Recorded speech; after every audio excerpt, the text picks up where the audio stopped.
smartphones les plus attendus de 2020, en tout cas du début de l'année 2020. Je parle évidemment des Samsung Galaxy S20, S20 Plus et S20 Ultra. On les a vus, on a pu les prendre en main brièvement, mais assez pour se faire une première impression. Des premières impressions que j'ai envie de partager avec vous aujourd'hui. Je dis, on a trois modèles différents. On a le S20, le S20 Plus et le S20 Ultra.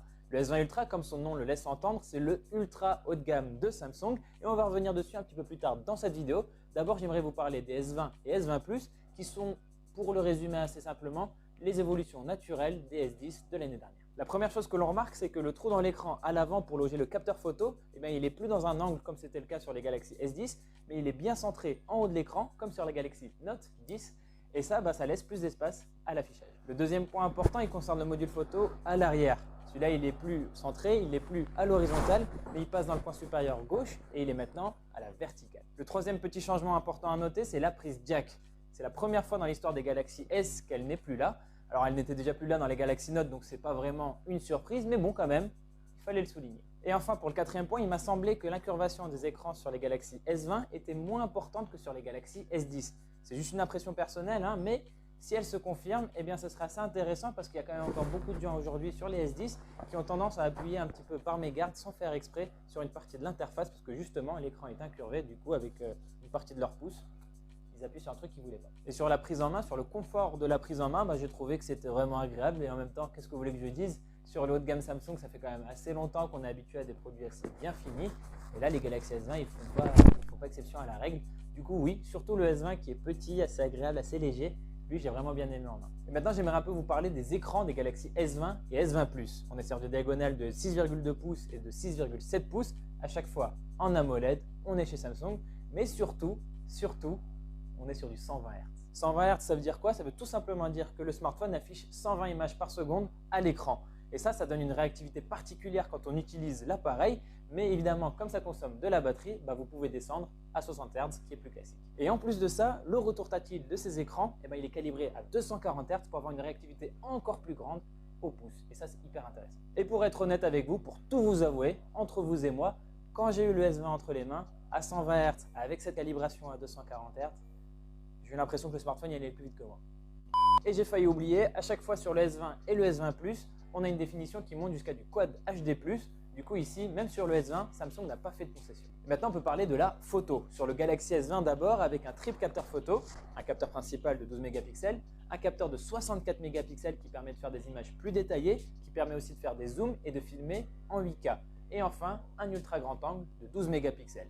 Sur le S20 Plus, on a exactement la même configuration, plus un capteur TOF qui vient aider pour le mode portrait. Alors évidemment, là les Galaxy S20, je n'ai pas pu les utiliser pendant très longtemps, j'ai pas eu beaucoup de temps, j'ai été un peu dans le rush, donc je n'ai pas pu faire un test complet sur la photo, vous vous en doutez.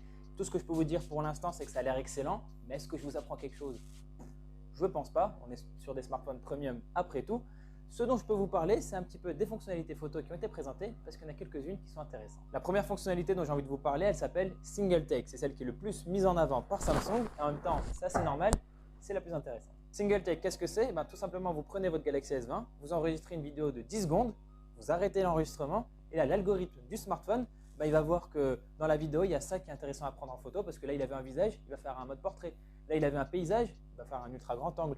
Là, il va mettre un petit filtre noir et blanc parce que c'est cool. Là, il va prendre 5 secondes de vidéo parce qu'elles sont intéressantes, il se passe quelque chose. Et après, il va vous proposer tout ça dans une liste. Donc voilà, vous avez 10 secondes de vidéo, mais à la fin, vous avez plein de modes de prise. L'autre option dont je voulais vous parler, en fait, c'est quand vous prenez une vidéo 8K avec le capteur de 64 mégapixels qui est dédié, quand vous regardez une de ces vidéos en 8K, vous aurez un petit bouton qui vous permettra de tirer une photo de cette vidéo. Et cette photo-là, elle sera en 33 mégapixels. Oui, je sais, ça fait beaucoup de chiffres. Et encore, on n'a même pas encore parlé du S20 Ultra. Ça va.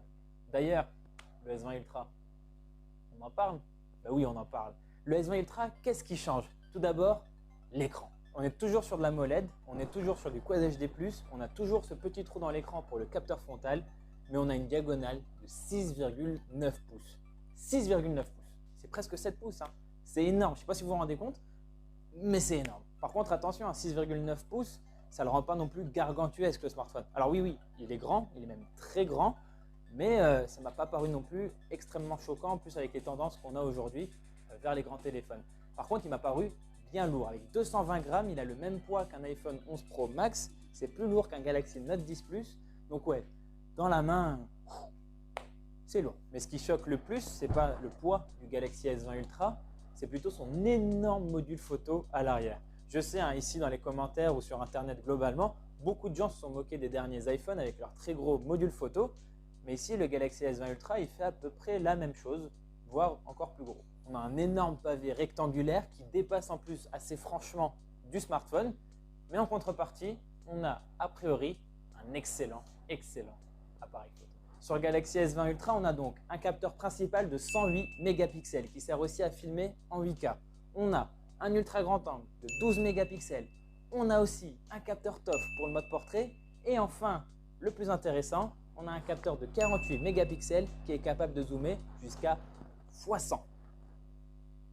x100.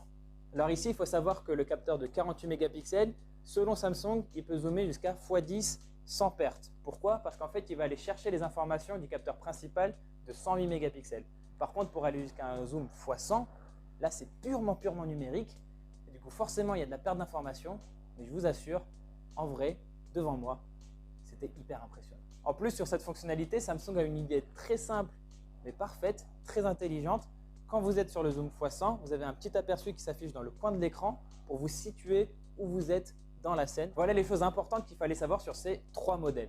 Mais accrochez-vous encore un tout petit peu, j'ai pas tout à fait fini. On peut rentrer un petit peu plus en détail dans la fiche technique maintenant.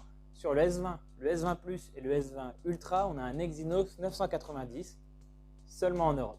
Tout le reste du monde a des Snapdragon 865 et nous, en Europe, on a des Exynos 990. Il faut aussi savoir que tous les modèles, toutes les variantes qui seront commercialisées en France, en tout cas au début, auront 128 Go de stockage en interne. Tous les modèles 4G auront 8 Go de RAM, alors que tous les modèles 5G auront 12 Go de RAM. Parce que oui, on parle de 5G ici. Eh oui, oui. Par contre, aussi bon à savoir, Samsung nous a dit que dans un futur plus ou moins proche, il y aura aussi un S20 Plus et un S20 Ultra avec 512 Go de stockage en interne. Autre chose intéressante, les capteurs frontaux sur le S20 et S20 Plus ont une définition de 10 mégapixels, alors qu'on monte à 40 mégapixels sur le S20 Ultra avec en plus un mode nuit particulièrement soigné. Et enfin, pour dire plein de choses un peu pêle-mêle, on a une batterie de 4000 mAh sur le S20, 4500 sur le S20 Plus, 5000 mAh sur le S20 Ultra. On a aussi à chaque fois la possibilité de mettre deux SIM ou alors une micro SD et une SIM, mais aussi une eSIM. Ils ont vraiment tout mis là-dedans à Samsung. Et qu'est-ce que j'ai pas encore dit? Oui, évidemment, on a Android 10 avec l'interface One UI 2.0. Ça, on vous en a déjà parlé dans des vidéos, dans des articles sur notre site Frandroid. Mais un détail intéressant sur ces S20, on a une intégration native de Google Duo dans l'application téléphone des Samsung Galaxy S20. Ça veut dire que quand vous appellerez quelqu'un, vous aurez un petit bouton dédié. Hop, vous appuyez, ça vous fait un appel vidéo. Et ça, c'est natif. Ça, c'est bien, ça. Ça, c'est bien. Bon. On a dit beaucoup de choses déjà, hein, mais c'est toujours pas fini parce que maintenant on va parler des prix et de la disponibilité de ces produits. Alors, accrochez-vous bien. On part de 909 € pour le Galaxy S20 4G. On va à 1009 € pour le Galaxy S20 5G. On reste à 1009 € pour le Galaxy S20 Plus 4G. On va à 1109 € pour le Galaxy S20 Plus 5G. Et enfin, on a un Galaxy S20 Ultra 5G uniquement à 1359 €. J'ai tout dit d'un coup. Les trois Galaxy S20 ils vont être commercialisés officiellement le 13 mars prochain, mais les précommandes elles commencent dès maintenant et elles vont durer jusqu'au 8 mars. Si vous faites une précommande, vous recevrez le smartphone 3 jours avant sa commercialisation. Et si vous commandez un S20 Plus ou un S20 Ultra, vous allez recevoir des écouteurs True Wireless Galaxy Buds Plus, alors que d'habitude, normalement, ils coûtent 169 €. Voilà, merci d'avoir regardé cette vidéo jusqu'au bout. Je sais, elle était dense, mais j'espère qu'elle était aussi intéressante. N'hésitez pas à vous abonner à notre chaîne YouTube. À bientôt.